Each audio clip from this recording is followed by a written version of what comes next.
عسلامة ومرحبا بكم أعزائي المتابعين.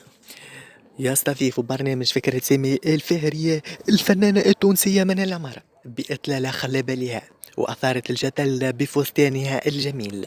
لكن رغم هذا الكل ما تسلمش من الباباراتزي ويكشف عديد الفضائح اللي عملتهم منى العمارة. والأول مرة منهم الفضيحة هذه الباباراتزي يخرج على صمته ويوجه لها سؤال ويقول: الفنانة التونسية يا منال اللي قاعدة تحضر في عرسها وانت فسدتولها، وتقوم انت قبل البيانات تكلم خطيبها وتقول له فك عليك منها وسيب عليك، راهي هذه ماهيش متاعك، ويفسد العرس بعد بيانات وتنتهي العلاقة بيناتهم.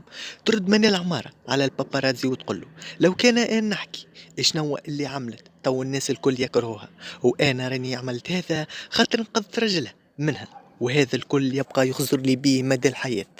رغم اللي انها مستعرفة اللي هي عملت هذا، لكن ما جبدتش اسم الفنانة التونسية هذه. حتى الباباراتزي منعوا الهادي زعيم انه باش يذكر اسم الفنانة التونسية اللي منى العمار تسبت في انهاء علاقتها بينها وبين زوجها.